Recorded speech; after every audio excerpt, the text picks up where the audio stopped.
Across oceans, jungles, mountains, and deserts, and battlefields and enemy camps across the globe, our veterans fought and bled to vanquish our enemies and preserve America's birthright of freedom. Because of you, America is safe. Because of you, America is strong. Because of you, America is free.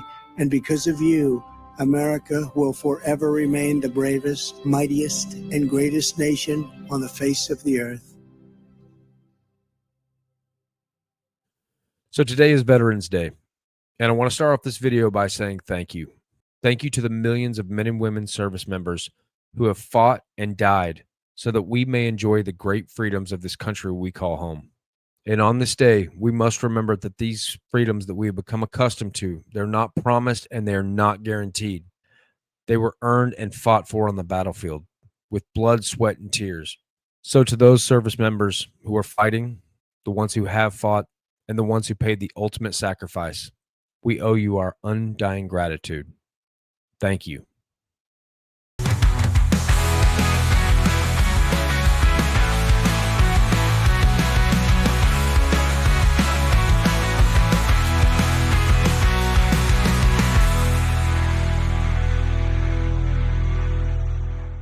So as we spoke about yesterday, it appears the Shumer shutdown may officially be coming to an end. And while millions of Americans are celebrating that life can go back to normal, there's plenty on the left that are planning a wake for old Chuck himself.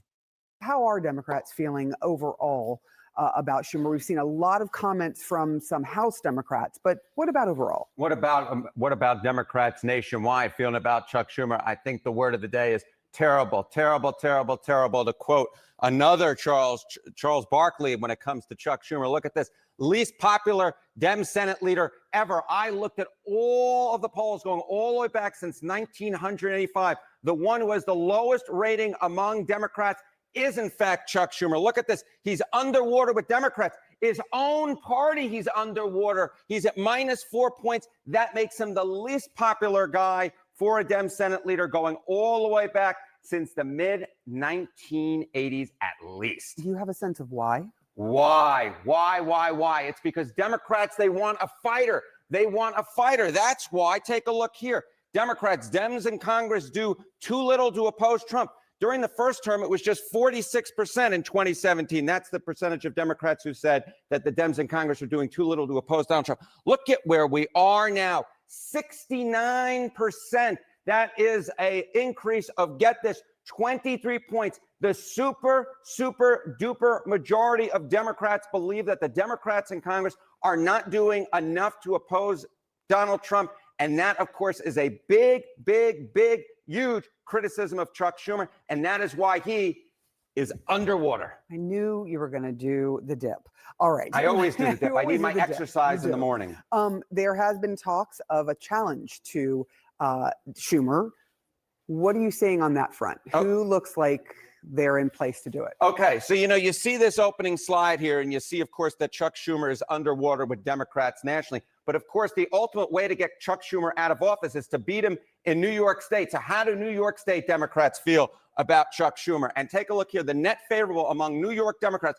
Chuck Schumer is above water with the Democrats in his home state, but just by 16 points. Look at Alexandria Ocasio-Cortez running way ahead. If she decides to challenge Chuck Schumer and come 2028, she's got a real leg up on the competition. I dare say at this point she would be the favorite to beat him, which would be something that would just blow my mind, even just a few years ago, given that Chuck Schumer, of course, is a New York born and bred type of guy. Yeah, those are incredible. Look at that, 30 points ahead. My goodness gracious. That's a lot. All right. And I mean, is anyone really surprised by these numbers? I mean, AOC is the clear leader that these far left extremists want leading the charge. So no, I'm not shocked by those numbers one bit. And while we all know that polls can be far from accurate, I think it's worth checking the current temperature of the base. The capitulation of a few Senate Democrats is as backstabbing a betrayal as we will ever need to unite as a true Democratic Party and dismantle the leadership that put us in this position. Mom Donnie has shown us the way. It is time to end the era of the feckless Democrat, too scared to unify the party and stand up to Donald Trump, to stand up to lawlessness, and in this case, to fight for Americans. And let's remember, what Republicans are doing is robbing millions of Americans of their health insurance. It is horrible what Republicans are doing, and it is equally bad that Democrats have lost their spine in standing up to it. But this is the moment when we recognize that is the old Democratic Party, and it is time to make way for the new Democrats who are born of courage and battle for the American people, not for bowing down out of fear. It's always something in the eyes, isn't it? It's that look that says, I've been up for 5 days straight and I just did another 8-ball. How do you feel about the Democrats caving to the Republicans? I'm extremely disappointed because I feel like they gave up. I was ready. I wanted them to hold the line and stick it out. I feel sad because it shows that, like, we have no backbone. I mean, if it's going to reopen the government, that's good. The government's still in bad shape anyway, but it needs to be open. The Democratic wave has had a hit. So we have to see how that plays out and see what the House will do if it does go to the House. Hakeem Jeffries says, hey, I'm going to fight, but he needs 3 Republicans. So who are those 3? I don't know if he's going to get 3. I think the Democrats did a good job overall, and people see the Republicans for what they are, and the Republicans, now it's up to them to whether or not they actually want to honor the people. Here we are again at the same place we've been, except this is a different period. I felt like we were doing really well with the amount of time that we did wait. So to go this amount of time for these reasons, I don't feel like was sufficient. My question to that is, what exactly were you doing so well? I mean, people were starting to talk about looting and stealing people's groceries in parking lots. Military service members weren't getting paid. Flights were being canceled left and right. So, yeah, I'm not sure what exactly was going so well. This is a message for the Democratic Party, specifically Schumer, Jeffries, and the others in either the Senate or the House.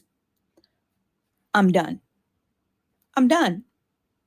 I am your base. I have voted for Democrats for 40 years. I have never voted for a Republican, and I have voted third party a handful of times, only in a primary and only in a safe district for a Democrat. I voted for people who made me sick, but they were less dangerous than the Republicans. I had a bumper sticker on my car back in the day that said, vote for the crook. It's important. Because the person who was the Democratic nominee for governor of Louisiana was Edwin Edwards, who was a crook, but he was running against David motherfucking Duke, the Klansman. I have voted for your candidates. I am a lesbian with a Black, disabled, non-binary child, and I worked in an abortion clinic. I am your base, and I'm fucking done. Schumer and Jeffries blew up Vote Blue No Matter Who. They blew it up entirely with the New York mayor's race. It's disgusting and it's done. I'm sick. I'm sick of it. You are no longer less dangerous than the Republicans. The Republicans are absolutely more dangerous in the immediate, but you are not less dangerous in the long term, and I'm done. I'm not holding my nose anymore. I'm not gagging as I pull a lever or fill in a bubble on a ballot. I'm done. You've killed it. I come from a family, my mom and my grandparents never voted for a Republican since the Dixiecrats and the Republicans switched sides. And as I said, I've never voted for a Republican, and I won't, but I'm done with this. I'm done. The end. Good luck. Well, she just checked all the boxes, didn't she? Old, bitter, female, lesbian, adopted Black child. Someone give that lady a medal. And you lost her? Yes. So, yes, the shutdown may have been long and painful for millions of Americans, but at least it achieved jack squat.